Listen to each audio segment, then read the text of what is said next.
Welcome to the ATP Project. You're with your hosts, Steve and Jeff. Hang on, you're not Jeff. Am I not? You're not Jeff. You look different to Jeff. Well, I put on a bit of makeup today, so I'm hoping it's sort of like, feminised it up a little bit. You have feminised a fair bit, Jeff. Yes, you have. Working, obviously. You're not Jeff. I know you from a couple of years ago. Yeah, back in the day. Back in the day? Yeah.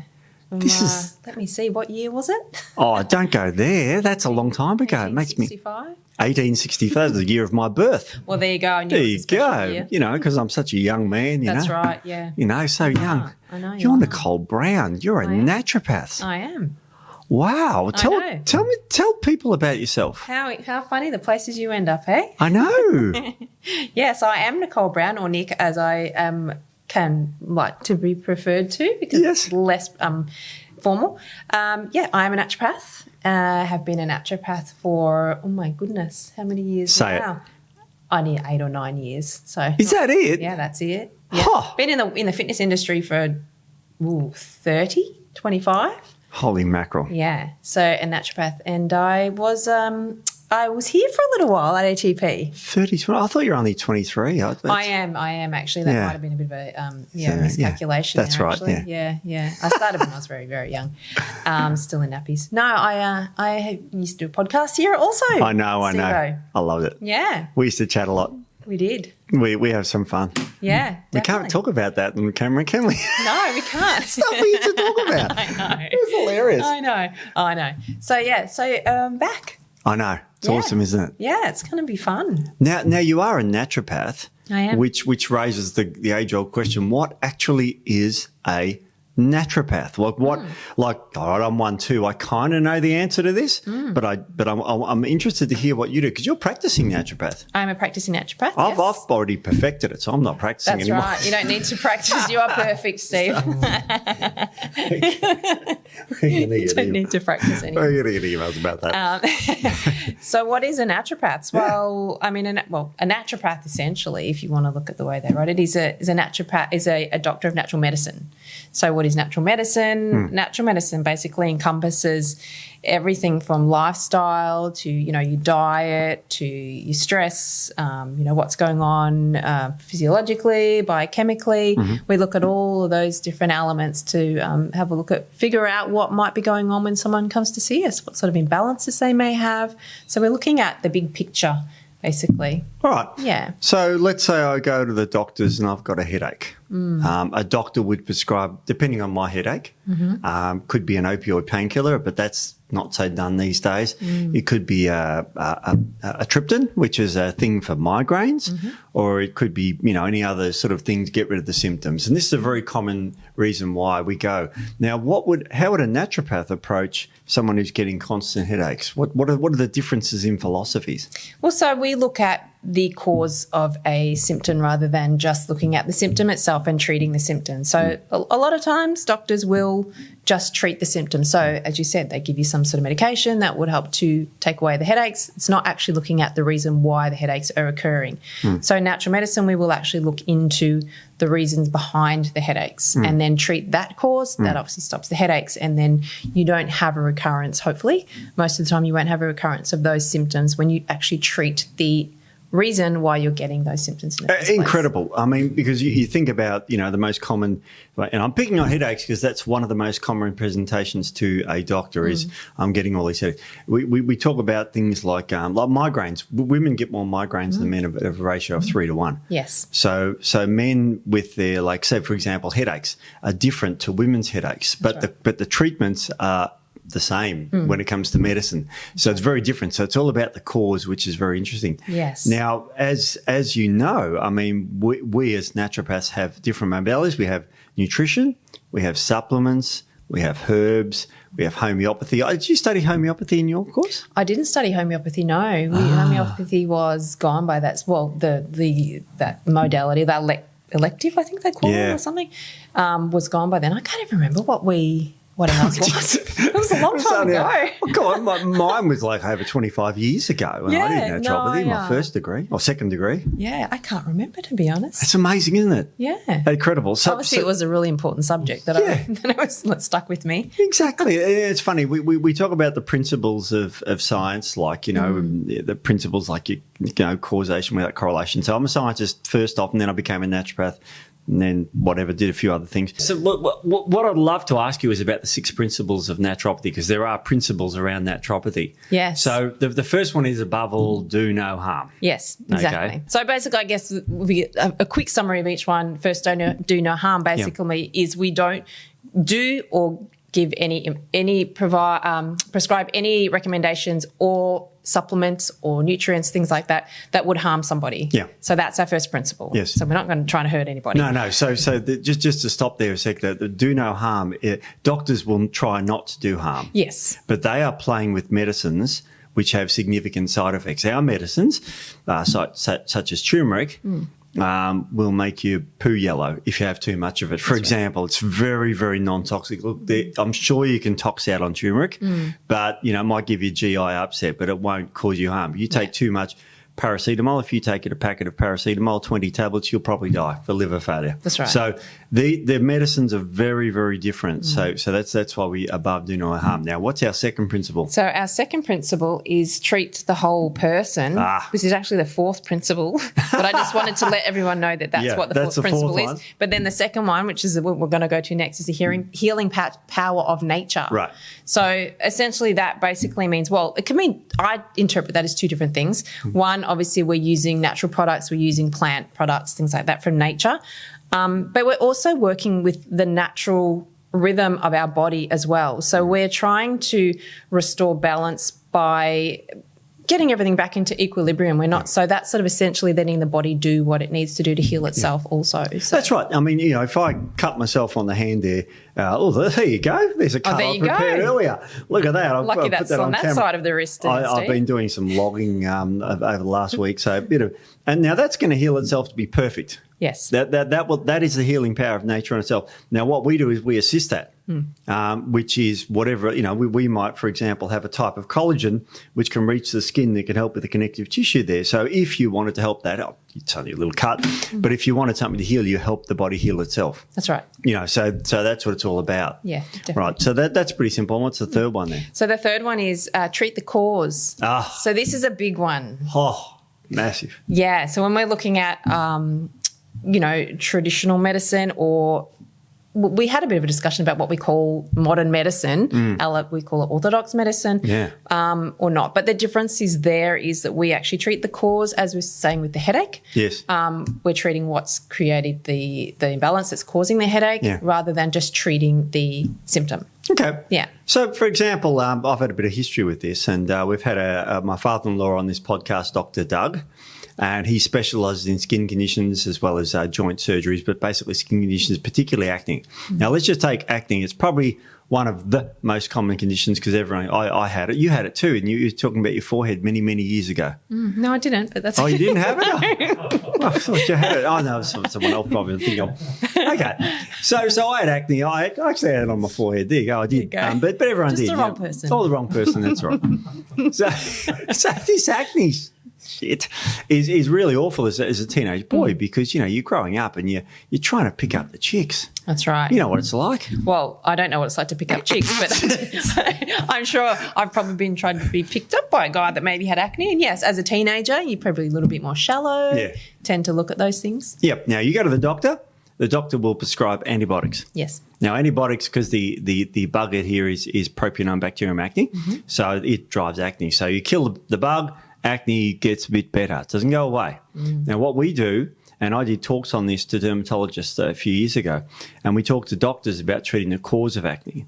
And we talk about the diet as a chief driver of acne, and we talk about grains and dairy in particular being huge drivers of acne. Now, you think of the Western world, and what do most people like 16-year-old me used to eat for breakfast? Wheat bix and milk. Yep, that's right. Sandwich and cheese for lunch. Yep.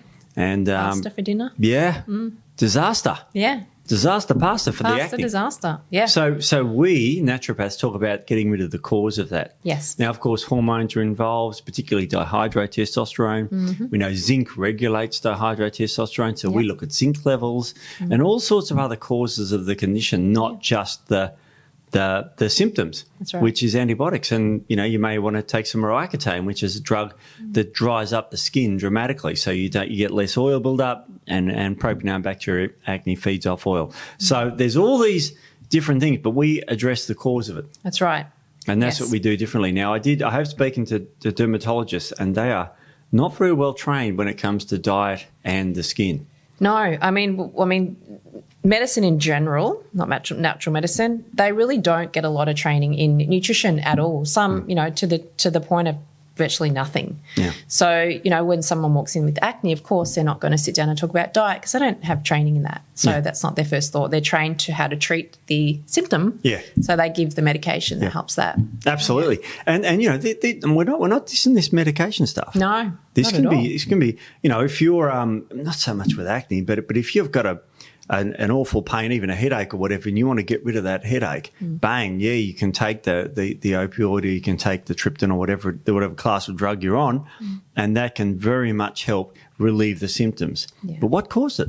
That's right. It certainly wasn't a lack of tryptophan in your diet. That's right. It wasn't a paracetamol deficiency either. No, it was it's something else. Now, if it's a one-off thing and you kind of can't be bothered, that's fine. But if you're getting them regularly, you've got to find out what's causing it. Yeah, exactly. You can take your NSAIDs and all those sorts of things, and then you're going to end up with other issues on top of that. So NSAIDs are non-steroidal anti-inflammatory drugs, like anti-inflammatories, like ibuprofen is one you can get over the counter, or you can get naproxen, which is a bit more potent, or you can go up to Celebrex or those sort of very COX-2 inhibitors. So that's what when you said NSAIDs, that's the ones. They're very good for pain and arthritis conditions, very much so. Yeah. We have our own natural NSAIDs, like we mentioned before, turmeric, boswellia, and all those sort of anti-inflammatories. We have a lot of anti-inflammatory herbs. Let's get back onto this principle. All right, so our next principle 3? Is we're up to number 4 now, which is the one I touched on before. Oh, yes. Yeah, treat the whole person. Yeah. So, again, a little bit different, quite different, should I say, than orthodox medicine. We don't really know what we're going to call it. Orthodox medicine. So when someone comes in, we're essentially not just they're not telling us, okay, I've got a headache, so let's just treat the headache. We look at their lifestyle. We look at what's going on for them at the time. So we're not looking at just their headache. We're looking at them as a person, how they live, how they eat, what their stress is like, what environment they're living in, that sort of thing. So we're treating everything. Absolutely. I mean, headaches, one of the causes is a low magnesium status. Now, doctors, you can test for this, but it's a very rare test. And in fact, some of the most common tests are a blood test for magnesium. And as you know, magnesium is an intracellular mineral. Yeah. So you've got to do a red blood cell test. And we'll talk about naturopathy testing a bit later, because that's interesting. Yeah. But if you're low in magnesium, of course, we know it comes from greens and nuts and all these sorts of wonderful things. And if you're low in magnesium, all the drugs in the world won't correct that. That's right. But a magnesium supplement will. Yeah. And the right magnesium supplement for you. Yes. So we're about getting to the cause of whatever it is that's causing this individual. And again, we are pro medications here for short-term relief of that symptom. That's totally fine. You can take your painkiller while you're addressing the cause of it. Yeah. But isn't it incredible that there are no drugs to fix magnesium except magnesium deficiency? Yeah. We can't make it. No. It's a mineral. Exactly. You need to be supplemented in the diet or as a supplement. Yeah, exactly. And which magnesium type? We did a whole podcast on that. Yeah. There's millions of them. There is. Millions of them. So that's a really interesting one about the cause. For a more complex cause, you could have gut issues. Yeah. Which could be causing leaky gut, toxins going in the body, and that can cause headaches. Loads of causes for them. And then we look at, what's causing the issues in the gut? That's causing the headache issues. Yeah. So, is there something else? Do they have something like a SIBO? Do they have some sort of, dysbiosis? Then what's created that issue? Yeah. So it's not an issue with the gut. It's something that's created that. Yes. So then you've got to work your way. And that's one thing I love about natural medicine is you've got to piece bits together. And I love kind of being that To be honest, when I was young, I wanted to be a private investigator. Really?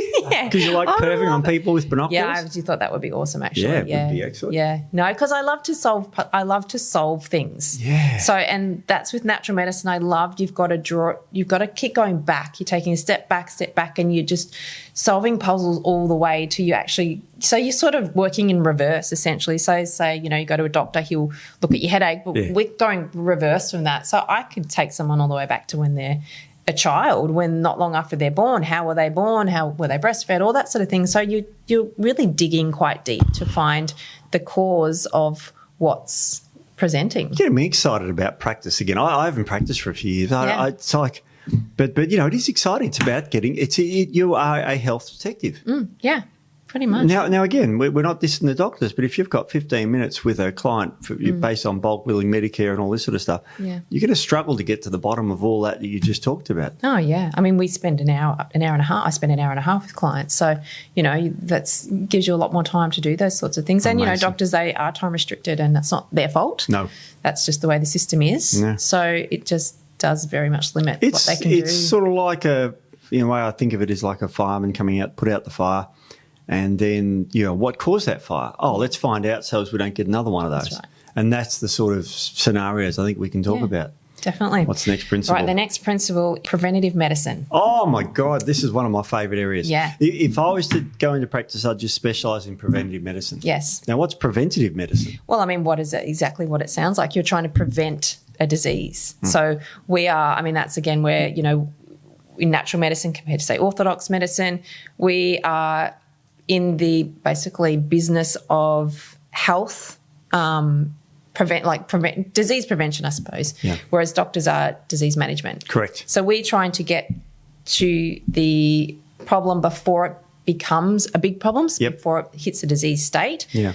So that's sort of where we're at with that preventative medicine. We're preventing something happening if we can. Sometimes, obviously, we see clients that are already there, but for the most part, we are trying to prevent. So say type 2 diabetes, for an example. Oh, a good example. Yeah, so if you have someone that comes in, they have weight loss, metabolic issues, they can't lose weight, that type of thing. They have a poor diet, perhaps they have other issues going on, then we can change a lot of that so that they don't actually end up moving into that disease state of type 2 diabetes. Type 2 diabetes is a great example. Yeah. Because it creeps up on you. Does. And type 2, it used to be called adult onset in the olden days when I was training. You're young, so you would remember. I'm so young. But it's sort of like something that crept up on you as you aged. Yeah. Now, I'm 54. And so we know the risk factors for type 2 diabetes, which is inactivity, a poor diet, being overweight and all these sorts of things. And this is where naturopaths shine. Yeah. They can intervene before you need the drugs and before you need the insulins and all these sorts of things you'll eventually go on. Yeah. Now, if you went to a normal GP, they'd say, yep, eat well, whatever that means, and we'll talk about it in a sec. Get some exercise and look after yourself, whatever. That's great. But we need specific diets and we need these sorts of things. And unfortunately, as we've mentioned before, and as the Lancet paper here, you've got a link here, they don't do much training in nutritional medicine. No. And very, very little preventative medicine because, as you know, most doctors train where? In hospitals. That's right. And that's where you're already sick. You end up there. And that's nothing wrong with hospitals. You need them. Oh, no. You get If if you get hit by a car, don't go to a naturopath. No, that definitely don't come to see me if you get hit by a car because I'll send you straight to the doctor. Exactly. And that's where it is. But to stop you, going in for type 2 diabetes, you can intervene with a healthy diet, exercise program. That's absolutely 110% correct. Maybe some supplements, some chromium, some cinnamons, all these sorts of weird things that we use. Yeah. Some amazing herbs out there for absolutely blood sugar regulation. And absolutely. There's plenty of issues. papers showing just pick on cinnamon. And I mean, we all know that from the coating on our donuts. Yes. Yet it's a powerful medicine. It is. Very powerful. Yeah, it is. We've done podcasts with Jeff on, just single herbs that go on for an hour. It's incredible. Oh, yeah. You could spend hours and hours on it. Don't get me started on herbs. I love them. Oh, we'll get you started on herbs. Don't you worry about that.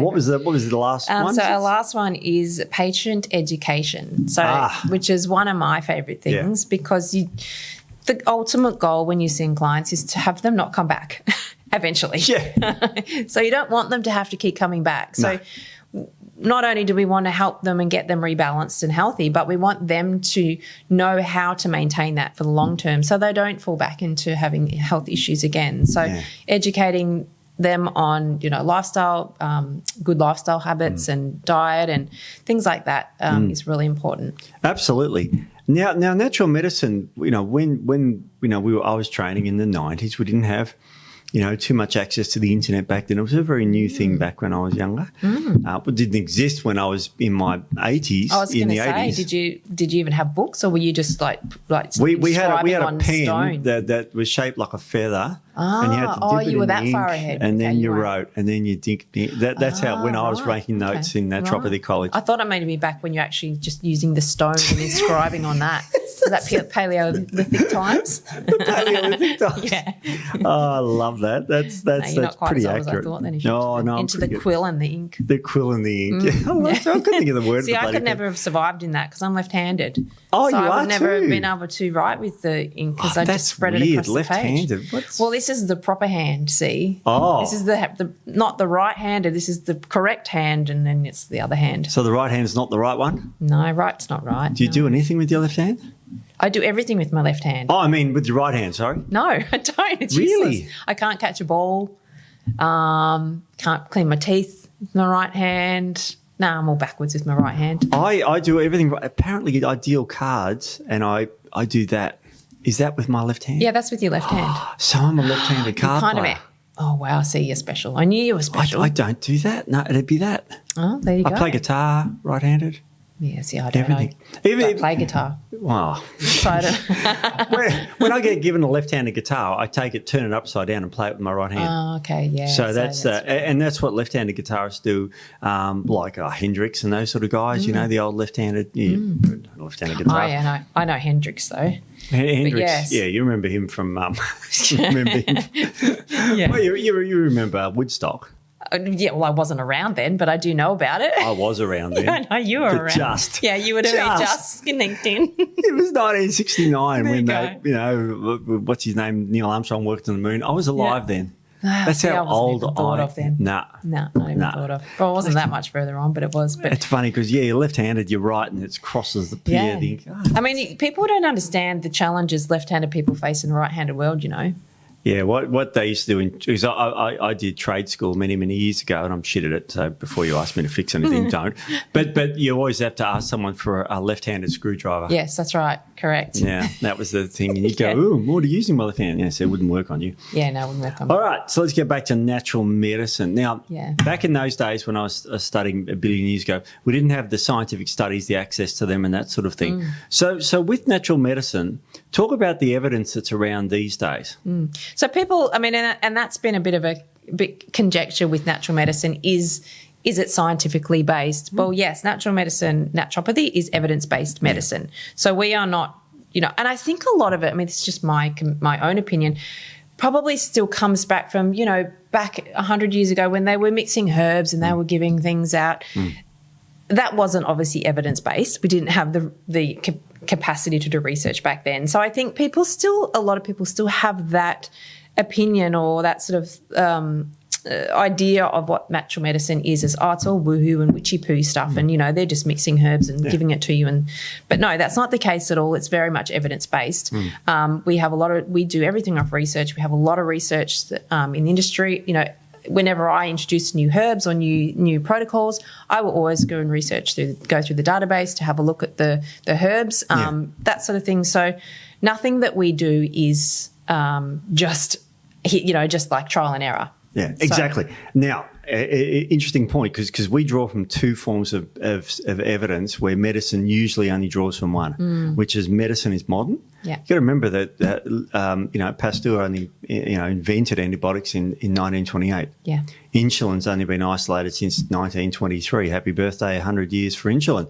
So, but these are fairly recent medicine breakthroughs. Yeah. Before that, people used herbal medicine and other medicines for general health. Yes. There wasn't a distinction. And how do they know to use it? It's because for thousands of years, they used Zingiber officinalis, which means it's officially recognised as a medicine, which is ginger, for the treatment of an upset tummy. And that's sort of as far as they got. And that's fine, because for thousands of years, people used this and it worked. Yeah. So we've got that. And then when you do the double-blind, placebo, randomised crossover trial, we find it actually does work. And so we've got this beautiful dichotomy of an old and new forming. And it's very rare that I've seen that this is traditionally used for this, and it works like that. You know, we were talking before about Tongkat Ali, which is an amazing herb, Malaysian ginseng. And the guys back then used to take it for their, what's the polite way of saying it? Potency? Yeah. Is that politically correct? Virilism. Virilism. Oh, that's even more scientific. That's brilliant. So they took it for their virilism. And then you know, we'd now see studies where they give it to guys like me, old, and they found their testosterone goes up, you know, 15, 20%, you know, 30% across the board. Absolutely incredible that we now know, like we knew it worked, you know, hundreds of years ago, but now we know not only that it works, you know, in a placebo-controlled trial, but how it works and the mechanisms of action. That's what I like about modern herbal medicine compared to the old one, which is we know it works, this way we know it works, and how it works. Yeah. So, you know, one of my favourite herbs, Tongkat Ali, I take every day. It's a very good herb. Oh, it's great when you're 54 and you're an old man. Yeah. I mean, clearly I don't need it. But no, you don't need it. No. You're only 23. That's right. Yeah, so it's, I love those different forms of medicine and the evidence. But also what I've also noticed in natural medicine since I started was testing. Yes, so natural medicine has definitely evolved, and quite quickly, I would say as well, because even when I studied, and that wasn't a really long time ago compared to a lot of naturopaths, things have even changed since then. Yeah. So it's becoming, I mean, it's a science-based art, obviously, but the science is really coming up a lot more. So a lot of our testing now obviously is very science-based. So we do a lot of tests. Well, we can do a lot of testing. We have the ability and we have the access to a lot of testing, which we didn't have even up to, I'm going to even say 5-6 years ago. It's come that quickly. So that's something that's changed a little bit from you know, back in the day. But pathology testing, functional testing really can be a really pivotal, critical part of some of our cases and testing and treatments and things like that, to actually look into the biochemistry, which we never really had the ability to before. And being in Australia, things take a little bit longer as well. So, you know, it's really come to the fore in the last probably 5 to 8 years with the testing.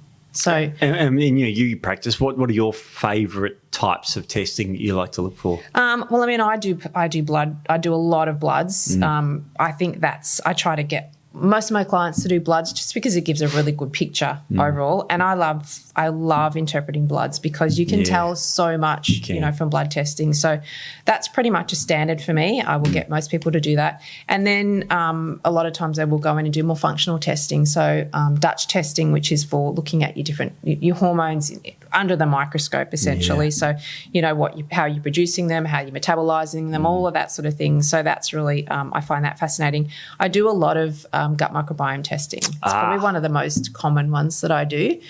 I love that as well, and that's fascinating. So it's incredible, isn't it? Yeah, and you know, that can tell you so much. And again, the tests are always evolving. Yeah. So, you know, what I used 2 years ago there might be something that's a lot better because the testing is continually evolving. So gut microbiome I do quite regularly. Yeah. Organic acid testing I do semi-regularly as well. I mean, I don't over-test because these tests, they're not cheap. That's the other thing about load testing or organic acid testing is a bit pricey and that sort of thing, but I think it's worth it. Totally worth it. And if you've got somebody that's come to you and they have had ongoing issues for a long time that haven't been rectified, then you need to look further, and that's when you go into the functional testing. So and you know, you particularly, but you get the complex cases that have fallen through the cracks a lot, don't you? Yes. So, you know, they may have seen a doctor for and I'm going to use something vague like a fatigue thing. And the doctor's gone, well, okay, let's check. You're fatigued. Let's check your iron levels. Let's check your thyroid levels. And they come back sort of normal. Yeah. And they go, I'm still tired. And it's like, no, nothing wrong with you. You know, doctors don't dismiss you like that. But they don't know why. Yeah. Because medically there's nothing. And so you have to go through all these other tests and see what metabolisms they've got going on. And it's funny you say with the bloods will come back normal, the testing comes back normal. There's a little bit of a distinction of how we interpret bloods and how GPs interpret them as well. So GPs obviously looking for the disease state.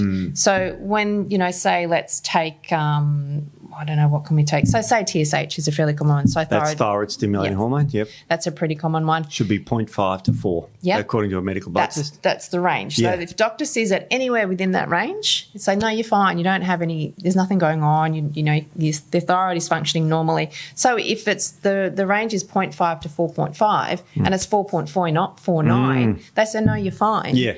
Whereas from our perspective, 4.49 is out of range. So optimally, you sort of want it to be between sort of 1 to 2 is optimal range. Yeah, lower range. Yeah, so we're looking at the progression, like we were saying before, to a disease state and catching it before it gets to that point. Whereas a doctor, they are trained to treat a disease. They're not trained to prevent a disease. So, have you ever heard this is fairly big in the cancer field of the watch and wait scenario, where someone says, well, you've got a tumour, you've got this, so we're just going to watch and wait, see what happens. That's essentially, and I don't want to go into it because I'm not qualified to say why, but they are taught to treat. So if they can't treat it because it's not at that point yet, they have to wait until it gets to that point before they can actually treat it. I have had doctors say they're not sick enough to be treated yet. Yeah. Exactly. And I thought, okay. So let's just take the first thing, the thyroid thing. The reason why we want thyroid levels to be on the lower end of half is because the thyroid is like a little whip that cracks your thyroid to get it going. I'm just, explaining it. I know you know this.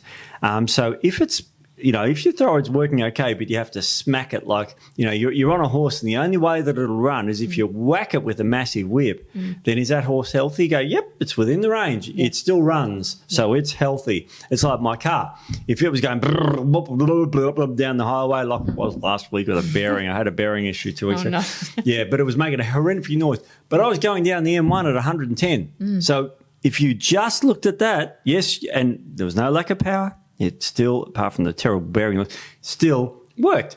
So therefore, we'll just watch and wait. No, I intervened, took it to the mechanic. Luckily, after a $400 repair, it's fine again. So, but this is what I know. That's a bit more cut and dry. But the watching and waiting thing is a little bit scary to me because, okay, let's say that somebody, you talked about cancer before, someone's developing a tumour, whatever the case may be. Now, why? I always like to know why people are getting the disease they're getting. And it's like, if whatever they're doing in their life, whatever it is, genes, lifestyle, it's producing a tumour, then shouldn't we change that before the tumour gets worse? I'm not a big watch and wait. I'd rather intervene and put them on things we know, natural medicines that can prevent cancers or treat cancers. That's right, exactly. Yeah, and that's why and this is such a common scenario. I have clients come to see me and I always say, got any blood tests? Bring your blood tests. I went to the doctor. He said everything was fine. I said, we'll just put them in anyway. We'll have a look at them. And 9 times out of 10, I always find something. They're like, no, this is according to, how we treat, this is out of range, is where I would like to see it. You are progressing to something which we don't want you to progress to. So that's where we differ a little bit. But, I think testing, it's just such a valuable tool that we use in clinic. So, to really look deeper. And testing's great because you can find out what you may need or what you may, we picked on magnesium before. So the problem is that a lot of people go out there and they'll wake up with the cramps and they'll Google cramps and it's caused by low magnesium, or it could be, and so they'll go, oh well, I'll self-treat. So I mean, this is a little bit of a, you could be right. but what's the problem with self-prescribing? Well, one, you could be taking something you don't need. A very common one I see is iron for women. Ooh. I'm so tired, I've just been taking iron. Or the doctor puts them on Multifor. So it's 100 milligrams of iron. Elemental iron. Which is quite a high dose. So, but women will just go out because you can get iron over the counter now. Yes, you can. And they'll just do iron. So they might not actually be iron deficient. It might be something else completely that's causing Multifer is a type of iron. It's like FeFol, which is the Fe means iron in Latin for those. Ferrous is the Latin name for iron. And then they can get up 100 milligram tablets. Now, the RDA, or the recommended daily allowance for women, is 18. For men, it's 9. So if I was fatigued, I could go, it could be iron. I could be taking 10 times the iron load every day on top of the food that I'm having, my big dirty steak of rump steak that I love eating. I do love eating rump steak, actually. So, I mean, I could be getting loads and loads of iron. Now, too much iron in the body stuffs your liver up, among other things. Yeah, it's very inflammatory. Very inflammatory. Yeah. And what if I've got a condition, a genetic condition, we don't talk about genes, but a condition called hemochromatosis? You'd be in a bit of trouble, I'd be in you? a massive amount. I could end up with liver failure. Yeah. And a lot of people with hemochromatosis that don't supplement with iron get hemochromatosis and can get liver failure. Yeah. Now, here's the scary thing. One of the symptoms of hemochromatosis is, guess what? Fatigue. Yes. That's not relieved by sleep. Yep. So if you're self-Googling fatigue and you go, iron deficiency, because it's quite common, and you got hemochromatosis, you could literally kill yourself. Yeah. And I'm not thinking. So you've got to be careful of self-prescribing, particularly iron. Yeah. In fact, iron's very dangerous for kids too, and that's why they have those child-proof safety things on a lot of the irons. Yeah. So you've got to be very careful with that. Yeah. Now, iron is over-the-counter. It's an S3. Now, in the poison schedule, of course, S3 means you get it from a pharmacy, but you just go up to the pharmacy assistant and say, can I get some iron, please? And they'll go, sure, here you go. They don't ask questions. No. Have you had a blood test? No, just need iron. Well, they don't ask that. No, they don't ask that. They don't need to ask that. Yeah, vitamin D is another one. People go, just don't get out in the sun enough, so I need vitamin D. But, it seems like it's quite benign, but it's still a fat-soluble vitamin. You don't want it to build up to extreme levels in your body either. So there's so many things that are readily available that people are self-prescribing because, there's so much on the internet now, and there's you have access to so much information. But if you don't know what you're doing with that, then it can be quite dangerous. All right, well, we were just using my phone before. I could pick up that phone right now on eBay and order a vitamin D for 10,000 IUs. Now, the RDA in Australia is 400. Yes. Now, I know you love the sun. Yes. Because you've talked about when you used to live out bush and used to swim and get really brown as a berry. I did. Okay, which you would be getting loads of vitamin D. Yeah. Let's say you thought you had vitamin D deficiency out there because someone told you, a girlfriend said to you, look, vitamin D is great for your bones. Yeah. And let's say you weren't a naturopath. Yes. And you were out in the sun blasting yourself with vitamin D and then you went on your phone out at Cloncurry, I think you used to live there. Yeah, oh my God, there's nothing wrong with your memory, Steve. Alzheimer's, we'll talk about that. But so you're at a Cloncurry and you're on there and you're swimming. You were swimming an hour or two a day, weren't you? Yeah, I was because there was nothing else to do out there. So. I was going to say that. If you've ever been to Cloncurry, you'd understand. We're going to get emails from people from Cloncurry. I love Cloncurry. It was an amazing place, but there's not a lot there. So but there was a pool in town, so I would lap swim for a couple of hours a day. Yeah, so and it was sunny there all the time. Yeah, so I was getting you get loads of vitamin D, and someone said vitamin D is good for your bones because it is. Yes. You Google it and you prove that. So you went on eBay, got 10,000 IUs because you don't know what that means, and you took a couple of those a day. More's got to be better, doesn't it? Yeah, of course more's better. It's a vitamin. That's perfectly right. So you could tox yourself out with vitamin D. Yeah. End up with rickets and, the vitamin D problems. You got rickets is vitamin D deficiency, but also too much vitamin D screws your bones. Yeah. So, that's just a simple vitamin. Forget a herb or anything else that's potentially... Yeah, herb, look, everything's... Because it's herbal, it's fine. And herbs, yes, for the most part are safe, but you still have to treat them with respect. You have to, dose them correctly. A lot of times people are on medications these days as well. Yep. So, and there can be a lot of contraindications with herbal medicines and prescription medications, and people are still going and self-prescribing herbs thinking, well, they're just herbs, I don't need to worry about it. And that can have some pretty dire consequences for some people. Terribly. I mean, if you want to take St. John's wort or hypericum, which is a herb that you can commonly get, you can get it on eBay, you can get it on anywhere you want, pharmacies, whatever. Hypericum is a great antiviral, but also a great antidepressant. Yeah. There's peer-reviewed papers showing it's a great antidepressant. So you're feeling a bit blue one day, you go to the pharmacy and say, I want some of that hypericum or St. John's wort, and you take that. Now, that actually upregulates an enzyme in the liver called cytochrome P450-3A4, which is the chief detoxifying pathway for drugs. So let's say you've taken this sort of, a couple of days, you're feeling a bit blue, and that's good. But what you're in fact doing is detoxifying potentially life-saving drugs you could be on. Yeah. You could be on warfarin to prevent a further clot or stroke or something or some sort of disorder, deep vein thrombosis. Take hypericum, it detoxifies out of your body and you get a clot and die. Yeah. So self-prescribing can be problematic. Yeah. Is it often? No, but it can be. It can be. And it can go the opposite way with that. There's different enzymes in the liver as well that help to metabolize, obviously, drugs and things like that. And it can actually slow down that sort of detox process as well. So you can be getting higher doses or you can be getting no dose if it's speeding it up. Yeah. So, you know. Well, you have some harmful, I think something harmless here. Grapefruit. Yeah. Grapefruit's high in narnogenin. So let's say you have half a grapefruit for breakfast because you're told that'll help your waistline or something like that, and you sprinkle sugar on it, but forget that.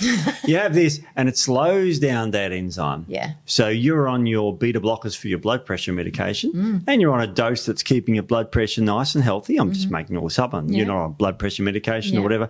But tell you what, then that will actually increase the level in your body. Your blood pressure will drop too low. You'll stand up from filming this and fall over and hit your head. Yeah. Yeah, exactly. Because you've got low blood pressure or orthostatic hypotension from too much beta blocker. Yeah. Blood thinners as well. Blood thinners is a very common one. And then people go, well, what else I need to thin my blood? Well, I'll go and get some fish oil. I'll get some turmeric. I'll just load up on garlic. Yeah. And then they can end up, if they cut themselves, they can bleed out. So absolutely. Yeah, you've got to be really careful. Scary stuff, isn't it? I mean, so treating yourself is all, but this goes to, getting over-the-counter medicines too. And so, naturopaths, we're not medicine experts, but we do understand the basics of medicine. Yeah. So what we try and do is work with the GP. Definitely. Yeah. Yes. So like, if someone's in doubt of wanting to take a natural medicine, they've got to check with their doctor first if they're on medications. 100%. Because there are some contraindications. And there's also, and what I love about natural medicine is also some benefits. Yes. You could be on a medication where a natural medicine could benefit you. Now, I'll just give you one example.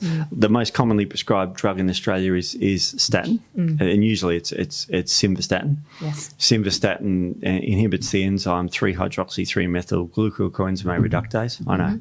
Yeah, say that 3 times backwards. Yeah, no, thanks. That's the last time I'll say that word. And that inhibits the production of cholesterol. So it's an anti-cholesterol medication. It also inhibits the production of coenzyme Q10. Yes. So see, if you go and see a naturopath like yourself, and you're on this statin and you're really tired, you'll check the thyroid, check the iron, but it's probably low CoQ10. You can up the CoQ10, which will benefit the drug's effect. Won't interfere with it, it benefits it. Yeah. So this is the beauty about natural medicine is we know these things that can work for the body or against it. Yeah, and I will never recommend somebody go off medication ever. It's always talk to your doctor. So if they come to me and there are medications, we just work around it. Yeah. So we always check to make sure there's no contraindications. But yes, that's always between the client and their prescribing physician to talk about what they want to do with their medications. Correct. We're just here to work around and work with what they're doing at the time. But the self-prescribing, Dr. Google, iHerb, all those sorts of things can be quite dangerous if you don't know what you're doing. Oh, yeah. Look, you got to be very, very careful. Now, also, one thing about natural medicine that I sort of skipped over, I just realised, is the patient expectations. Yes. So that's a biggie because if we'll go back to our headache, and if I pick up a opioid, tramadol or tapentadol, just picking one starting with T for some reason, codeine phosphate, I'll pick one that's not counting with T, and I take 100 milligrams of tapentadol, I will feel better in about half an hour. Yeah. Okay.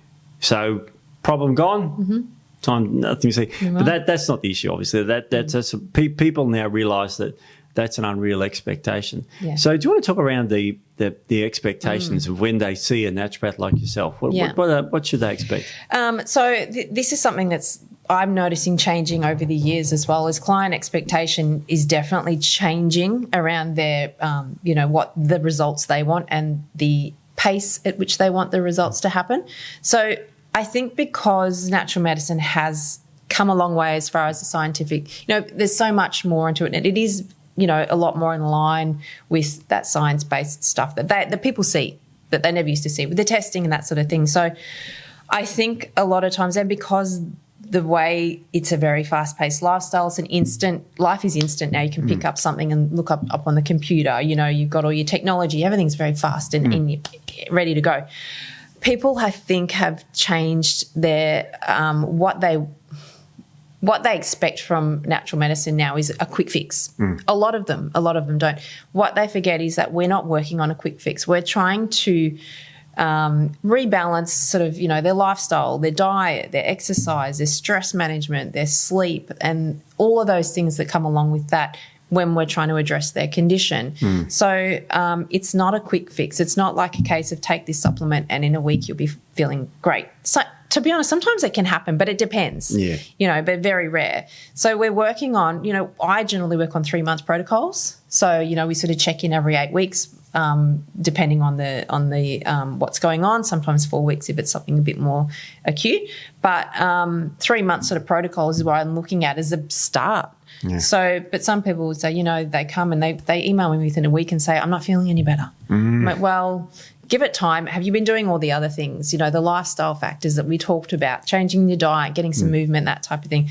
Not yet. I haven't had time, blah, blah, blah, but I'm not feeling better. Yeah. So I think the expectation has shifted, and not in a positive way for some of the population that I see, and in general in the industry, because there's a pill for everything now. So there's, you go to the doctor and get a pill for anything, and you can feel better. But like we said at the beginning, you're not addressing the actual underlying cause, so it's going to come back. Then you're going to have to get back on the medication again, and then again and again. So that expectation has shifted even since I started practicing, where people are expecting quicker results, which can be frustrating because, as a practitioner, you do take on a lot of the responsible load, even though with natural medicine it is sort of a 50-50. They have to do a lot of the work as well. The client has to do a lot of the work. So it's not just come in, get a supplement and go.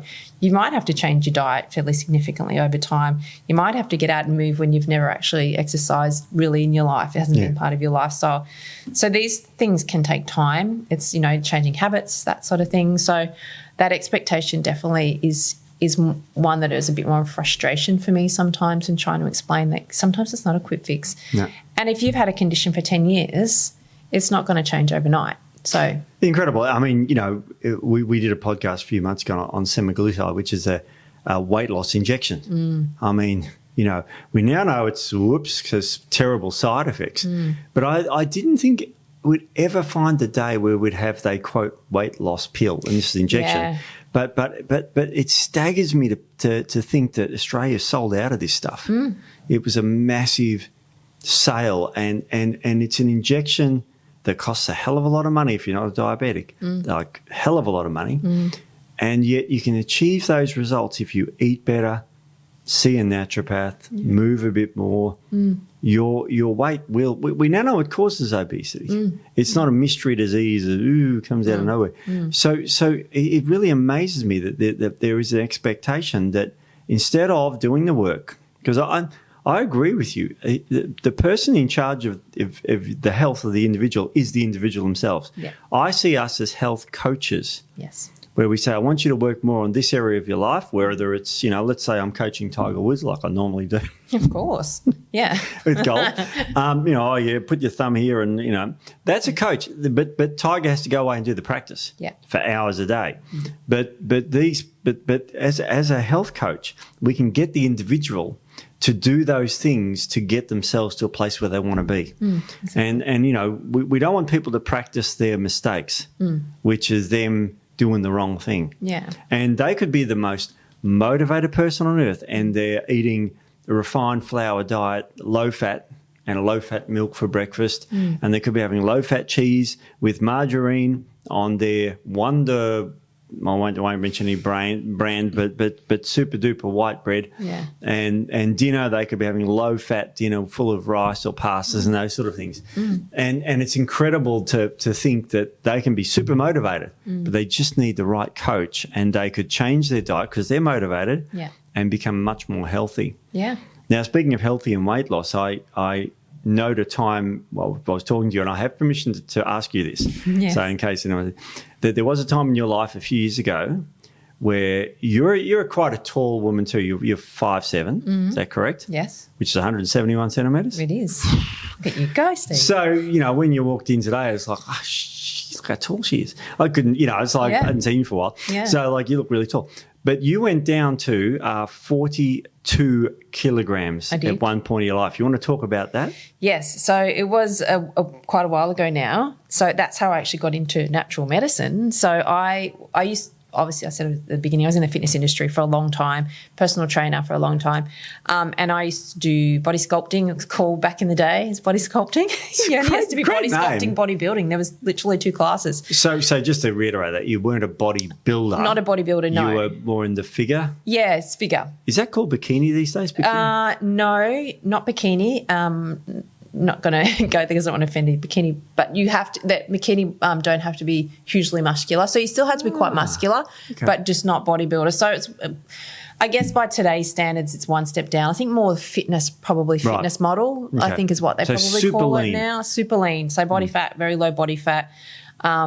So I used to do that. And so I did that for a little while, and towards the end of it, I just pushed it a bit too far. And everything, I shut my body down essentially. So my body weight dropped down to 42 kilos. My body fat was, my last comp, my body fat was 5%, and it dropped to 3% after that because I couldn't put the weight back on. So, which is dangerously low. For a woman especially. Yeah. So shouldn't be below 14 if we're looking at in the fitness realm. So, just for a healthy average woman, it's looking sort of around sort of 20%. 27 was we considered okay in the bioimpedance day. Yeah. I mean, geez, 3-5% was very, very, very lean. So I didn't intentionally get that lean. It just, I was backed because I'd won a comp. So then you had to back it up with another one, and then the states, and then the nationals, and the blah, blah, blah. So you had to maintain kind of a bit of that condition, and it was just it was too much for me. Like I just pushed it too far, and I have kind of an obsessive personality somewhat as well. So I was training ridiculous and in ridiculous amounts, and my diet was, I was weighing and everything because I had to, because that was my career. But yes, my last comp I didn't place, and I'd been winning all up until then, and I just dropped so much weight, and the mental side of it was part of it as well. I didn't see it. But, yes, I dropped to 42 kilos, and, obviously thyroid function went to pretty much nothing. I lost my cycle for 9 years, didn't have a cycle because I was so lean. Wow. Yeah. Obviously had mental health issues around that because thyroid neurotransmitter production was not, non-existent because my gut wasn't working properly, all those types of things. So, and I guess that's where this is a good example of the holistic approach and the reductionist approach is I went to a doctor, and told them, and they just basically said that, we'll just put you on the pill, we'll give you an antidepressant and see you later. So, yeah. Neither of those caused your condition. Neither, of course. And neither of them were going to fix the condition either. Never. Nor fix the symptoms. So it was kind of an odd thing. But now, your low body fat, just for people who are playing at home, is fat is required to make a lipoprotein in your body called cholesterol, which is lipo means fat, protein means protein. So that is the building block for all sex hormones. So because your fats were so low, you couldn't make cholesterol. If you weren't making cholesterol, you couldn't make any sex hormones. That's right. And possibly your malnutrition means your body thinks it's starving. So the way it reacts to that is it drops your thyroid out. Yep. And low thyroid leads to severe mental health disorders. And it's funny, I read a paper in a psychology paper asking that the thyroid levels, the TSH levels, be refined from 0.5 to 2 instead of 0.5 to 4. Yes. Because they wanted it to be on the lower end, like we were talking about, as being more healthy for mental health. That's right. And for you to go through that, so you failed the last comp. You didn't do so well. Were you too lean, or what? I was too lean. I was way too lean. Yeah, I was too lean. I'd become completely catabolic. So I'd started to eat my muscle had gone to the most part. So yeah, I didn't place it all. Whereas the comp before I'd won. That's how quickly it happened. So you were lean and I'll say relatively healthy. Yeah. And you said, I'm going to get leaner for the next comp. See, I didn't even try to get leaner. My body I think it was too much. It was too much dieting for too long with the comps. So now I think, look, this was as was worked out 20 years ago or something. She says embarrassingly. I just started so young.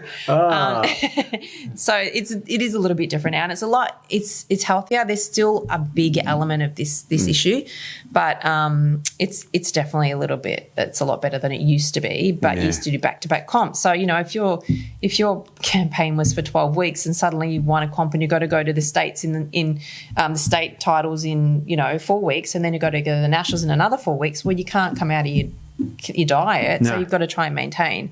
So my body just had enough at that point in time, and I just couldn't the weight just come off. I was eating a lot. I was eating probably 4,000 calories a day. I was eating quite a bit. Women usually eat 2,000 to 2,500 a day.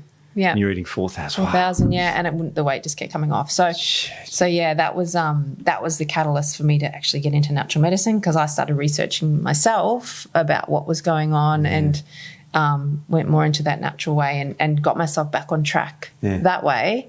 And then obviously just moved into studying as a career because I loved it so much. Yeah, it's a fascinating career, isn't it? Yeah. It's always our ill health that get in. For me, it was arthritis that got me into it, of all things, and that's what fascinated me by it, that I was given an incurable disease that I cured. Yeah. I am 54 now. I don't have any arthritis anymore. Ran to the gym this morning, did a workout, ran home.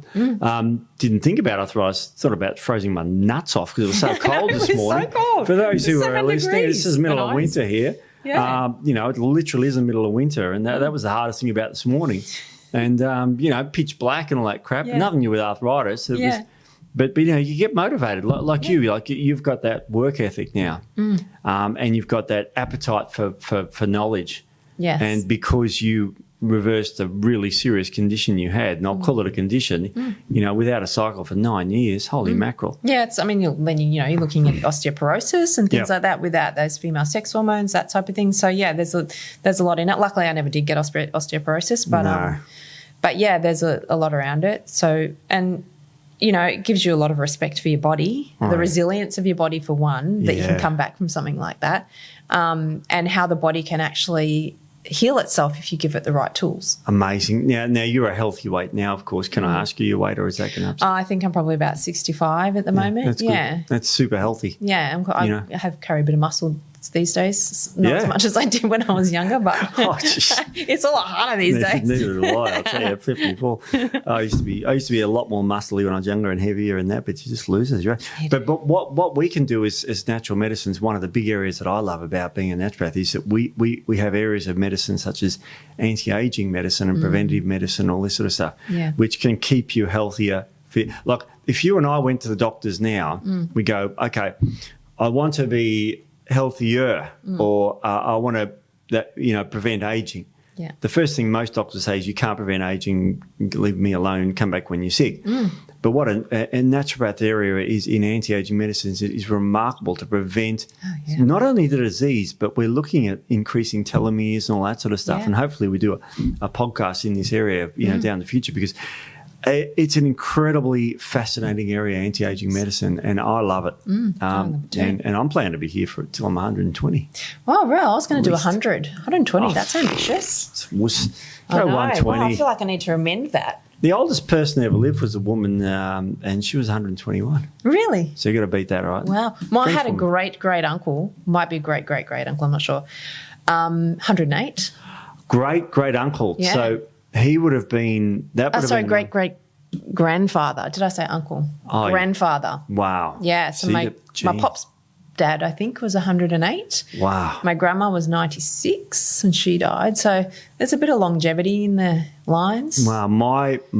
My father's father died, I think, in his 40s. Oh, really? Oh, God. He came back from the war and, he was quite young. Oh. My mother just met him and then he died, so I wasn't even around. So I'd never met him. Yeah, wow. My grandfather on my mother's side, I met him when I was about 4, and then he passed from a heart attack in about my age. Oh, God, okay. Awesome. But the females, like my grandmother lived 80, but my great-grandmother 97. So My mother's 80 and healthy. My father's 86 and healthy. There you go. So I mean, there's but the thing is, we've got our genes and we've got our potential, and I think that with natural medicine and medicine, Yes. we can extend I'm going to call it a health span, so we can be healthy into our 80s and 90s, not like our previous, apart from your great grandfather, 100. That's amazing. 108, I know. What nationality was he? Are you Aussie? Like, So I have a lot of German but that's from my grandmother's side. Yep. My pop, I think, was just your standard convict blood, oh yeah, I know about convict blood. pretty much. The old English, Welsh, Scottish. My mother's side's all convicts. Yeah, I think I had convicts on one side and Germans on the other. Where's your phone? It's been pinched by me, has it? That's your That's phone. my phone. Oh, you're I don't pinching have it. my phone. So you're a convict too. That's in my blood. So anti-aging medicine's wonderful in natural medicine, Yeah. and we've got a lot to offer.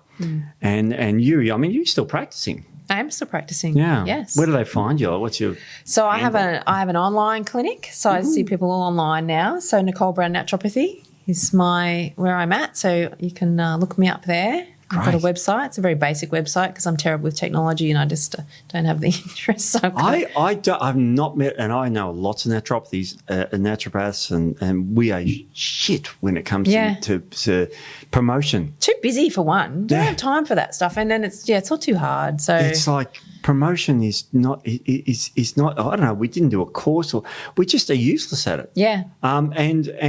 We have so much to offer. Yeah. We can take people from young to old, prevention of disease or treatment of disease. Yep. We've got we get to causes.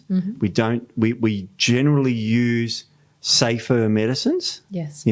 We work in with medicines.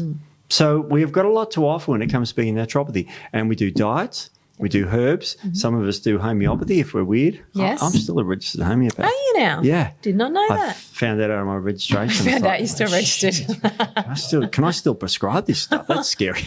Wow. I did 3 years of it, Yeah, wow. but I just never got fully into it like some of my colleagues that were just. And it's funny because when I was doing my training, we had clinics. I did massage as well in my naturopathy, and all the other usual stuff.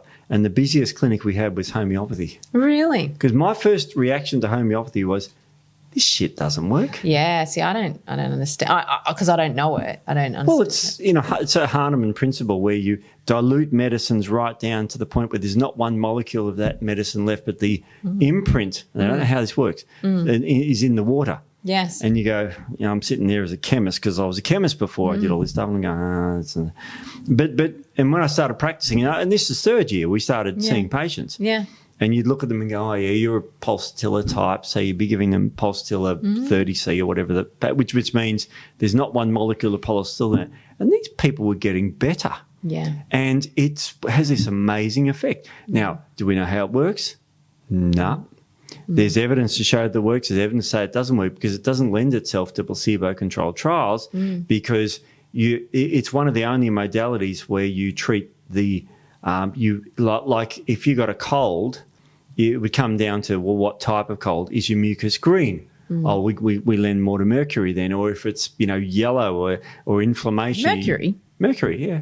Wow. Yeah, we use mercury. Really? Quicksilver, yeah. Wow. In homeopathic forms. Yeah. We use belladonna. We use all the toxins. Actually, that's a good point. You use all the toxins. In fact, belladonna is a childhood remedy. Yeah. We use toxins. Yeah. Belladonna used to be used quite regularly in natural medicine, not even just homeopathy. Oh, Like there was quite a few that were. Hey, my father, I'm going to throw my father-in-law under the bus here. If you had a childhood cough in the 70s and you went to see my father-in-law, he would prescribe you opium tincture. Really? Opium tincture. We used to just get brandy. Yeah. Yeah. Well, that was just to knock us out. Opium is a great cough suppressant, Yeah, by the wow. way. If There you're you ever go. in the fields down We're at down in Tasmania. the Tassie. Actually, my parents live across the road from a poppy field. So Really? yeah. So there you go. I did explore the poppy fields. It's funny because if you went to a doctor now for a severe cough, they would prescribe codeine phosphate. Yeah. 50 milligrams a day. That's a great because it suppresses your cough reflex and gag reflex. So it's great for coughs. But in the old days, it was opium. And if you're playing along at home and you've got a phone in front of you, Google old cough medicines and you'll see what's in them. God. So medicine, Yeah. with its chloroform in there and its you wouldn't believe it. Some of the stuff they put in the old cough medicines. Well, I guess, would have been awesome. Sense. Yeah, would have been awesome. Great. Yeah, maybe that's why the longevity or the age was less back then. You die younger. Well, you died younger, but you also didn't take a sick day. Well, that's because you were dead. You were getting prescribed mercury and belladonna and opium. I remember getting mercury painted on my skin as a kid. Have you heard of mercurochrome? Yes, we used to get mercurochrome as well. Are you that old? I am that old, yeah. Mercurochrome, yep. Yeah, we used to get that. And mercury is absorbed through the skin. Yes. Yeah. Yeah, I do.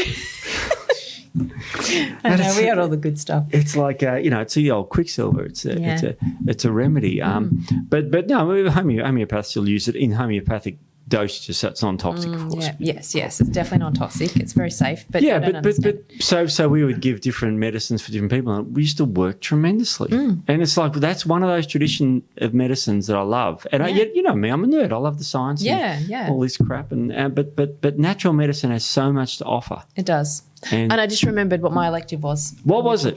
Iridology. Oh, that was one of our core subjects. Was it? Another subject I thought was a load of shit. Yeah, but I loved it. Oh, yeah. Yeah, and you know what? You could read the eye and it would always come up. People would think you were psychic. I used to love it because it's a bit of a party trick because people used to think you were psychic. Yeah. So, do you have problems with your sugars? You know, you can't eat a lot of sugar, blah, blah, blah, and all these sort of things. And they're like, yeah, what? Really? Yeah. But that was fascinating. Well, that was the orange colour of the eye. With linked to the pancreas. I remember issues, that. Funny, this is an absolutely true story. I got a friend in Melbourne. I've known her for years. And I was studying naturopathy at the moment, and someone was fascinated with iridology, and I had a look in their eye, and I had my magnifying glass with me then too, and I saw a spot in their lungs, quite a dark one. And I said, "Oh, do you have any lung issues?" No. I said, "Oh, that's strange," because it was quite distinct. 4 years later, they died of lung cancer. No. Oh, my God. It was the freakiest. And because my friend rang me about a year and a half later and said, "Do you remember seeing?" And I went, "No." And it was just someone's thing out. And I remember seeing distinct. And as soon as they mentioned that, I said, "Oh, the one with the lung thing." I said, "Yeah, they've got lung cancer." Oh, gee. And then 2.5 years after that, they passed away. Lung cancer. Yeah. It was like, it was free. I didn't know any of their history. I didn't know what. But iridology was freakishly accurate. Yeah, I mean, and it just comes back to the body's.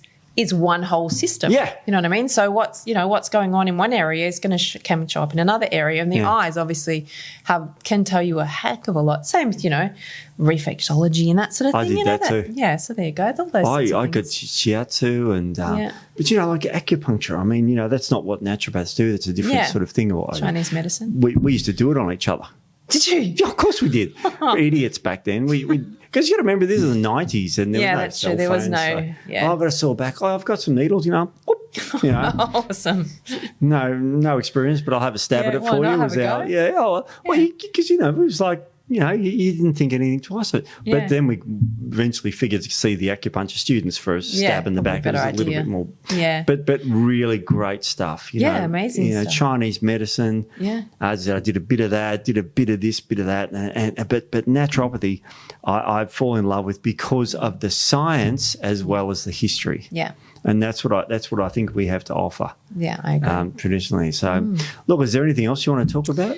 Oh, well, we could go on for – I've got plenty of stuff I want to talk about, but did you want to stick to naturopathy? So it's naturopathy at the moment, but really, I think we've covered we've covered a lot. We've covered a lot. Of what they do and, what to expect if you see one, that sort of thing. So, there's a lot more to natural medicine than I think some people even now still realise. Yeah. Yeah. And now you'll be back next week, won't you? I will be back next week, Can't wait. I know. Well, we've got another episode next week, so stay tuned. Yes. And we'll be talking – we're going to go science next week, aren't we? We're going a bit sciencey, a bit nerdy. Going to full nerd. Love it. Yeah. Love it. I love it too. All right, well, thanks for listening, people. Yeah, thanks, people. We'll see you all next week. Yeah. See you. Okay, bye. Bye.